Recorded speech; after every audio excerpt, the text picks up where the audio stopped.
A kind day to you all, I'm Kinsmark, and this is the third and final installment in my coverage of the free multiplayer weekend of Call of Duty Black Ops 3. And prior to jumping straight into combat, I am kind of curious to check and see if I can access any of the additional specialists. I have 5 unlock tokens, so I assume that is a yes, and I can see there's actually a personalized key here.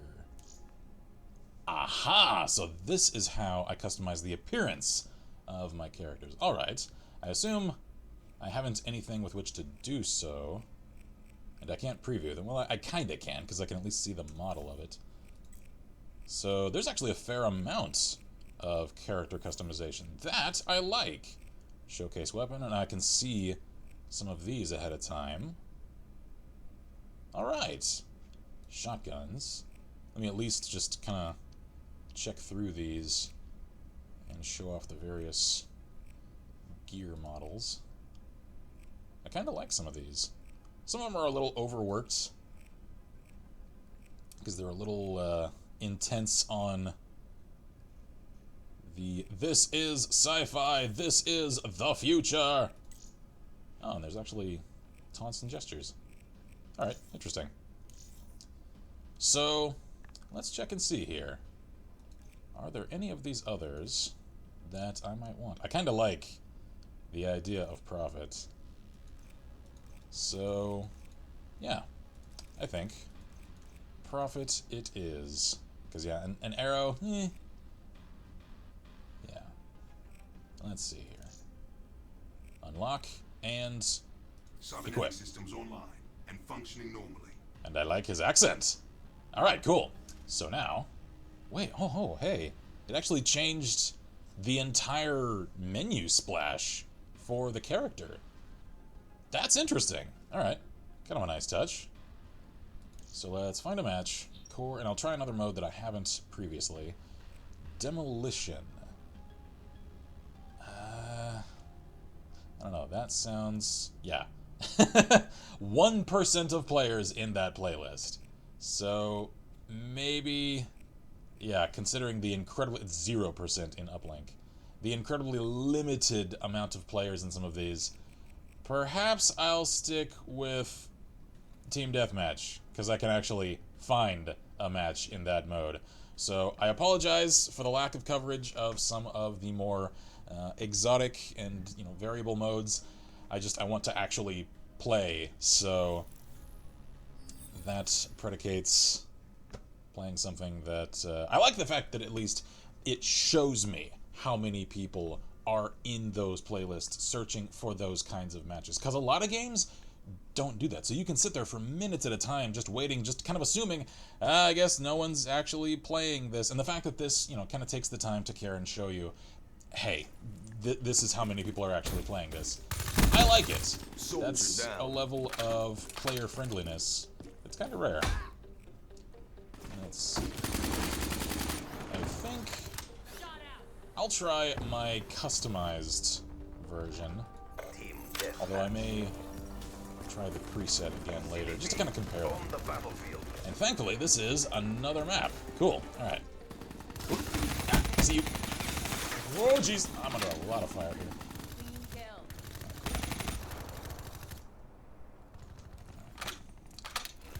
So anyway,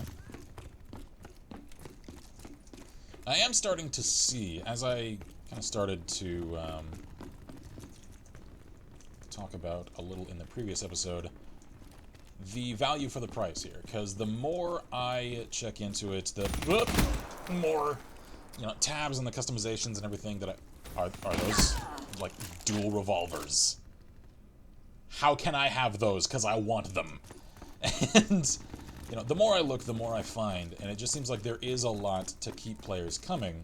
And as I said in, the start of the first episode of this, I know that this here is the primary draw to players of the Call of Duty franchise. It is very much known for its competitive multiplayer scene, less so for its campaigns and the single-player aspect of it. So the fact that this is the part that's even allowed as a free weekend shows a certain amount of, again, awareness of their own product on the part of Activision and Treyarch. Seraph down. And is also kind of generous in that... Whoop. Ah, jeez. Did I just get, like, knuckled in the freaking face? I did. I just got cracked in the skull. Alright, fair. So it shows that they recognize this is the hook, this is what we want to catch your attention with, and they aim to keep players' attention with this. Which I think is fair. Ooh. Uh-oh, uh-oh, uh-oh. Oh, jeez. All I did was catch their attention. I got an assist! Oh, hi! I kind of like this map. It's a little more vertical. Because there are so many, second-story windows and such. Executed. Was that a couple of kills with a single shot with one of those revolvers? Hostile UAV I want one above. of those. I want it. Because that is like a future PPC. I want it. Can I have it? There we go. Did I just wall run? Hang on. Have I had the capability to wall run this entire time, and I just never knew it? Let's check this out. Hang on. Kinda. Hang on. Oh, kinda. I wanna make this work. There we go! I can wall run and double jump. So this is actually competing, even control-wise, very closely with Advanced Warfare. Alright. Let's see. Tempest discharge ready. Whoop.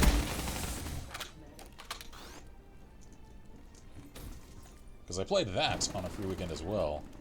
And again, just like with this one, I found that I kind of liked it. Ah! Even though, I can't say I'm all that great at it. Because I'm getting my ass kicked. Alright, Tempest ready. Oh, I kind of like that animation. So this thing, it looks like I have 8 shots for.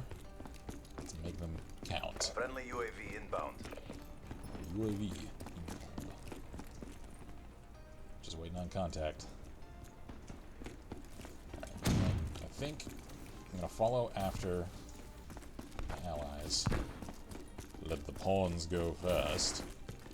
And as soon as they establish contact, then provide heavy cover fire with this monstrosity. Oh, okay, it has a little charge there for a moment. It isn't an instant shot. There we are! Oh, this thing is satisfying. I am happy I unlocked this character. Keep moving. I knew there's a third one. I knew it. Little white phosphorus. Let's just stare at that and lose our eyesight, shall we? Whoa! Alright.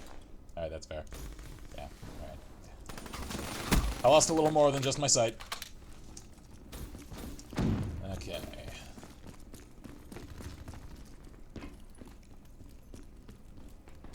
Come on. Whoop. I can do it. Oh, jeez. That was a slick little action movie slide there. Oh! All of that was accomplished with a melee. Jeez. Alright, so skilled players are kind of intense in this.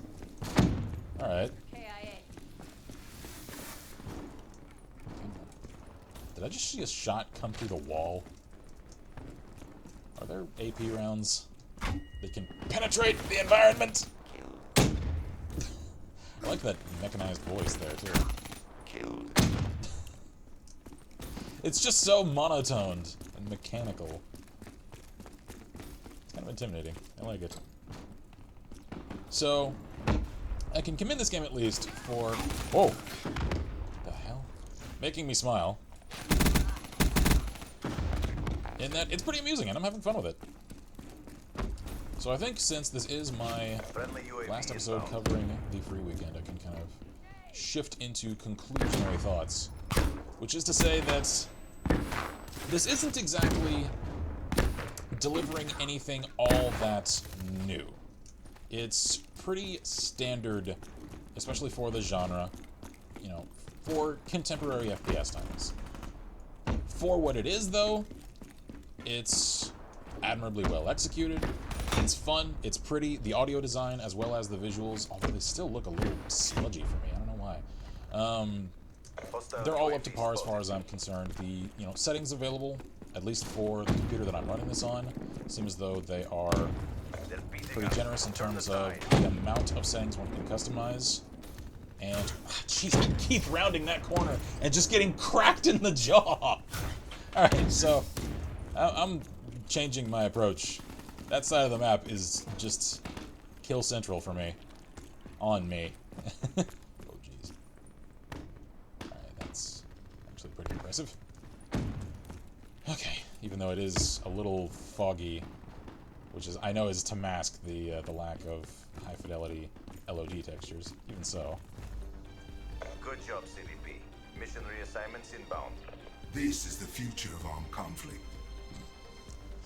Alrighty then. That seemed like a trailer hook that they just implemented for some of the character dialogue for the game. So, for essentially the condensed version of my final thoughts for this is Broke a that... sweat. Good fighting with Jim. Likewise, I guess. It is admirable in that it's delivering a, contemporary genre standard FPS, and it isn't really failing in much of any of the, capacities that it's at least attempting to deliver on. So it isn't all that innovative. At the same time, though, it is fun, it is entertaining, and I can't say I've had any significant complaints so far, because I can customize enough of my character and capabilities that it's, again, keeping me incentivized to keep playing. I like, the variety in terms of the arsenal available. Speaking of which, I just unlocked a light machine gun and a recon optic for the Cuda. Seriously, I like this thing. It's my favorite weapon in the game. And...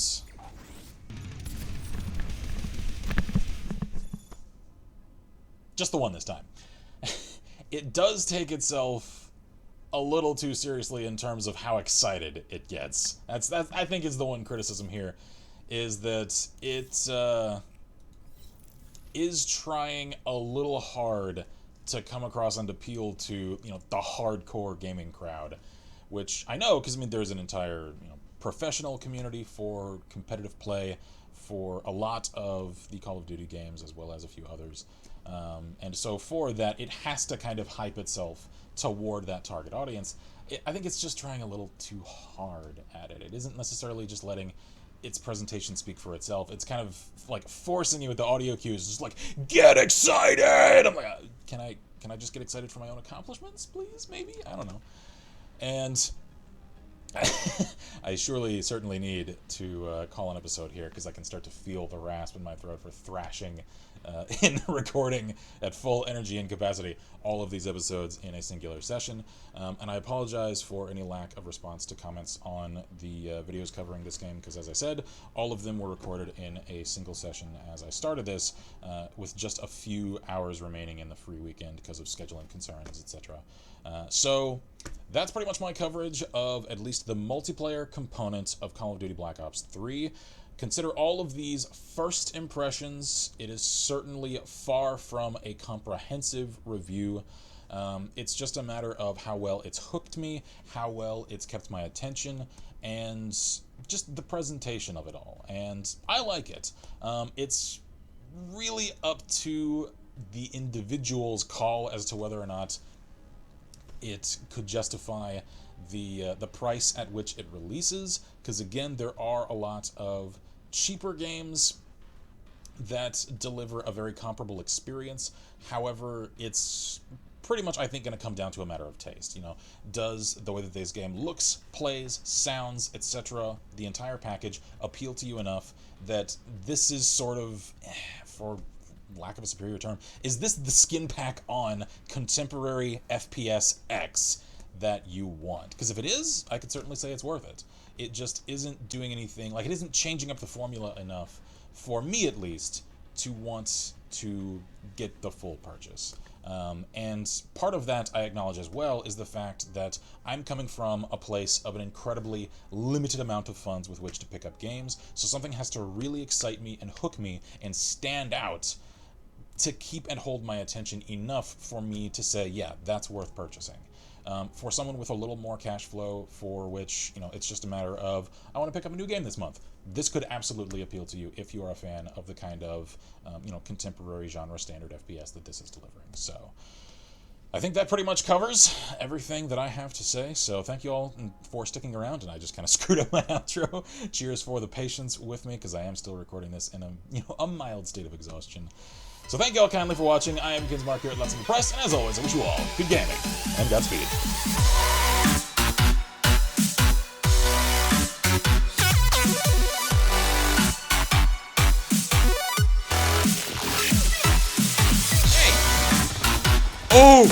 Oh god, there's so many!